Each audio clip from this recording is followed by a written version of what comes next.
Tingginya angka COVID-19 di Jatim mulai menjalar ke pejabat termasuk warga kelas menengah atas di pemukiman elit. Untuk mengetahui perkembangan terkini penyebaran COVID-19 di Surabaya, Jawa Timur, kita sudah bergabung dengan produser lapangan CNN Indonesia, Kanza Tamarindora. Selamat malam, Kanza. Kanza, ada informasi sebelumnya bahwa ada klaim dari Wali Kota Surabaya, klaster terbaru ini 90% berasal dari pemukiman elit dan juga pejabat publik. Kita ingin mempertanyakan bagaimana analisanya jika kemudian ada klaim seperti ini yang disampaikan oleh Wali Kota Surabaya. Iya, selamat malam Ferdi. Ini yang terbaru bukan hanya klaim menyoal yang paling banyak atau mendominasi terinfeksi atau positif COVID-19 di Surabaya, tapi yang terbaru ini juga ada 2 dari kepala dinas di Surabaya yang positif terinfeksi COVID-19. 2 kepala dinas tersebut adalah Kepala Dinas Kependudukan dan Pencatatan Sipil atau Dispenduk Capil dan Kepala Dinas Perlindungan Anak, kemudian Pengendalian Penduduk dan Pemberdayaan Perempuan atau DP5A. Dua-duanya ini dikatakan atau dinyatakan positif COVID-19 setelah dilakukan tes massal di 2 dinas tersebut. Nah, tadi dikonfirmasi oleh Febri Aditya Prajatara, Kepala Bidang Humas atau Kabag Humas Pemkot Surabaya menyatakan bahwa mereka ini terinfeksi dikarenakan tes massal sebelumnya yang digelar di 2 dinas tersebut di Dispenduk Capil dan DP5A.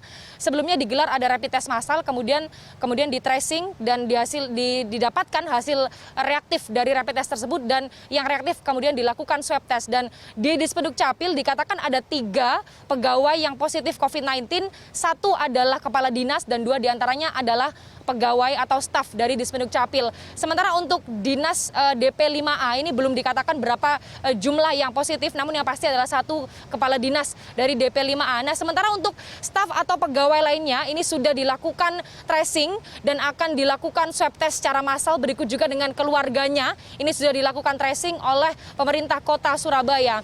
Nah, Kepala Bidang Humas dari Pemkot Surabaya, Febri menyatakan bahwa dirinya sudah menerapkan atau pemerintah kota dan jajarannya sudah menerapkan protokol secara ketat di area kantor. Seperti misalnya saya melihat ada beberapa poster atau banyak poster di sana dipasang untuk mengingatkan mengenai pengunjung atau staf untuk terus melakukan protokol kesehatan seperti misalnya untuk mencuci tangan, kemudian menggunakan masker dan lain sebagainya. Namun juga ada pembatasan-pembatasan seperti misalnya di kantor pelayanan di Dispenduk Capil sudah menerapkan ada pembatas untuk tatap muka ya pelayanannya, kemudian juga sudah ada jarak atau physical distancing yang diterapkan di sana. Nah, Febri, Kepala Bidang Humas dari Pemkot Surabaya menyatakan bahwa bisa saja penularan COVID-19 yang menular atau menginfeksi 2 kepala dinas beserta beberapa pegawai di dalamnya, ini bisa saja terjadi di luar area kantor, seperti misalnya di lingkungan rumah atau di luar area kantor tempat mereka bekerja. Nah, sementara yang menjadi menarik sekarang adalah yang juga menjadi persorotan atau disoroti oleh publik adalah mengenai pelayanan publik karena 2 kantor dinas di Dispenduk Capil dan DP5A ini sudah ditutup dan ini akan ditutup selama 14 hari ke depan. Itu merupakan SOP yang harus diterapkan di sini jika ada pegawainya bahkan yang reaktif itu sudah harus ditutup untuk dilakukan karantina.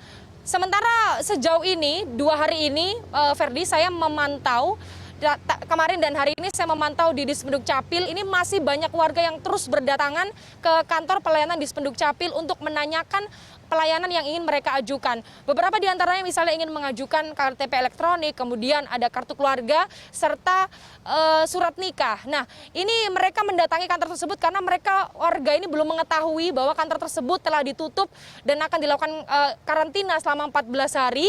Dan mereka di sana mempertanyakan bagaimana mereka bisa mendapatkan layanan.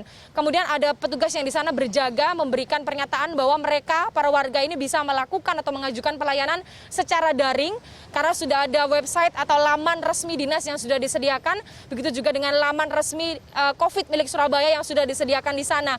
Juga jika misalnya terdapat permasalahan atau tidak berhasil melakukan pelayanan secara daring, warga disarankan untuk menghubungi call center yang sudah disiapkan oleh pemerintah Kota Surabaya. Tepatnya ini ada sekitar 15 line call center yang disediakan selama jam kerja. Namun beberapa persoalan masih saya dapati, Ferdi.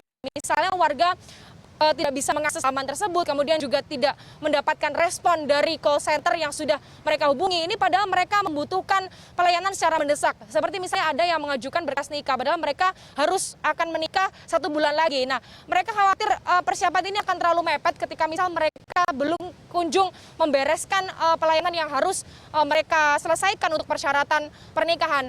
Sementara untuk Dinas Pengendalian Penduduk, Pemberdayaan Perempuan dan Perlindungan Anak atau DP5A, saya memantau 2 hari ini tidak ada aktivitas sama sekali karena itu bukan merupakan kantor pelayanan ya, artinya untuk staf dan pegawainya ini telah melakukan karantina mandiri di rumah, jadi tidak ada aktivitas untuk kegiatan pekerjaan di DP5A.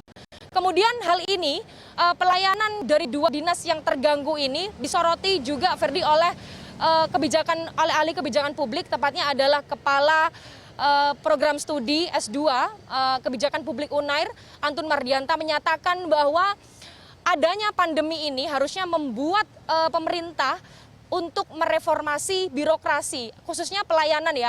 Karena pelayanan ini kan menjadi hak dari masyarakat yang harus yang menjadi kewajiban pemerintah juga untuk memenuhinya. Nah, kemudian Antun menyatakan bahwa sebenarnya selama ini Surabaya menjadi salah satu kota atau pemerintah daerah di Indonesia yang menjadi pelopor adanya e-government. Terbukti dengan banyak sekali inovasi yang sudah dilakukan oleh pemerintah Kota Surabaya. Namun harusnya ini Antun menyarankan bahwa atau mendorong pemerintah Kota Surabaya untuk terus berinovasi karena hal-hal seperti ini, pelayanan daring seperti ini tentunya sangat dibutuhkan selama pandemi ini. Kemudian selain juga inovasi yang harus dilakukan oleh pemerintah Kota Surabaya, ahli kebijakan ini juga menyatakan bahwa harus ada edukasi yang jelas kepada masyarakat karena tidak semua juga masyarakat ini melek teknologi dan itu perlu dilakukan apalagi selama masa pandemi saat ini. Ferdi. Baik, terima kasih produser lapangan CNN Indonesia Kanza Tamarindora dari Surabaya, Jawa Timur.